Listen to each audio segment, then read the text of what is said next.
Hi అండి. Telangana side అయితే ప్రతి ఒక్కరి ఇంట్లో ఖచ్చితంగా ఈ అమ్మవారైతే ఉంటారండి. మ్యాక్సిమం అందరి ఇళ్లలో ఉంటారు. ఏవో కొన్ని ఇళ్లలో తప్ప చాలామంది ఇళ్లలో అయితే ఈ అమ్మవారినైతే కొలుస్తాము. రేణుకా ఎల్లమ్మ తల్లి.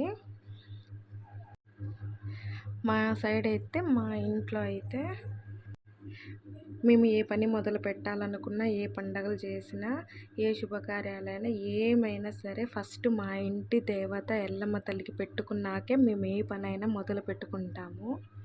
మా ఇంట్లో అయితే మేము మా ఇంటి ఆడబిడ్డగా ఈ దేవతనైతే కొలుస్తామండి. ఇప్పుడు ఈ వీడియోలో వచ్చేసి ఆమెని ఎలా పూజించుకోవాలి అనేది అయితే చూపిస్తానండి. ఈ ఇల్లు వచ్చేసి అయితే మాదైతే కాదు, మా చిన్నమ్మ వాళ్ళది.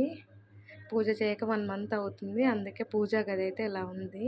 ఫస్ట్ అయితే నేను పూజా గది మొత్తం క్లీన్ చేసేసి దేవుని పటాలని శుభ్రంగా తుడిచి బొట్లు పెట్టి పూలైతే పెట్టేశానండి. ఇప్పుడు ఈ రేణుకా ఎల్లమ్మ తల్లి ఒక బాండవగా మేము ఆమెని పూజిస్తాము. ఆమెని పూజించేటప్పుడు ఫస్ట్ అయితే ఇలా శుభ్రపరచుకోవాలి. బాగా శుభ్రంగా ఆమెను కడిగేసి ఒక గిన్నెలో కానీ ఒక బేషన్లో కానీ పక్కకు పెట్టుకొని పాలల్లో పసుపేసి మొత్తం ఆ బాండవకి మొత్తం నీట్గా రాయాలండి. బాగా పసుపు అంతా నీట్గా అసలు ఎక్కడ చోటు లేకుండా ఆమెకు బాగా పసుపు కుంకుమ అంటేనే బాగా ఇష్టం కాబట్టి ఆమె ఎక్కువ పసుపు కుంకుమలు ఇష్టపడుద్ది. అందుకనే ఎక్కువ ఆమెను పసుపు కుంకుమతోటి అలంకరిస్తారు. అందుకనే బాగా పసుపు బాగా ఖచ్చితంగా కొంచెం కూడా ప్లేస్ లేకుండా ఆమెకైతే బాగా పసుపు అంతా రాయాలి. పసుపు అంతా రాసుకున్నాక ఆమెకి పసుపు కుంకుమలతో బొట్లు అయితే పెట్టుకోవాలండి. ఒక్కొక్కరు ఒక్కొక్కలా దేవుణ్ణి అలంకరించుకుంటారు. కొంతమంది ఏమో చుట్టూ బొట్లు పెట్టేసుకుంటారు. కొంతమంది ఏమో ఇలా ఒక సైడ్ కుంకుమ ఒక సైడ్ పసుపు అలా పెట్టుకుంటారు. ఎవరిష్టం వాళ్ళది. మేమైతే చుట్టూ బొట్లు పెడతాము. మా చిన్నమ్మ అయితే ఇలా ఒక సైడ్ కుంకుమ ఒక సైడ్ పసుపు అయితే పెట్టిద్ది. బాగా ఆమెని బాగా అలంకరించుకోవాలి. మనం భక్తితోటి ఆమెని ఏం కోరుకున్నా ఆమె అయితే ఖచ్చితంగా తీరుస్తుందండి. మనసులో స్వార్థం పెట్టుకొని ఏ కోరికలు కోరుకున్నా, ఏ దేవుడితో కోరుకున్నా మనసులో స్వార్థం ఉన్నప్పుడు ఆ కోరికలు అనేవి నెరవేరవు.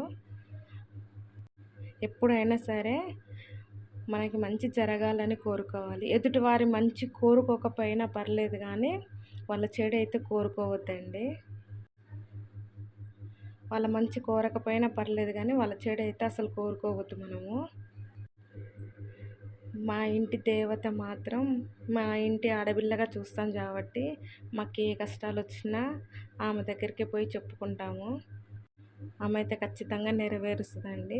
కాకపోతే మనసులో ఏ కల్మషం లేకుండా ఎవరి నాశనం కోరుకోకుండా అంతా మంచి జరగాలని కోరుకోవాలి. ఖచ్చితంగా మా అమ్మవారైతే ఖచ్చితంగా మనం ఏ కోరికలు కోరినా నెరవేరుస్తుంది. ఇలా అమ్మవారికి పసుపు కుంకుమ బాగా అలంకరించాక ఆమెకి ఒడి నింపాలి అని అంటారండి. ఒడి నింపడానికి ఆమెకు కావాల్సిన వస్తువులన్నీ ఆ బాండవలో అయితే మేము పెడతాము.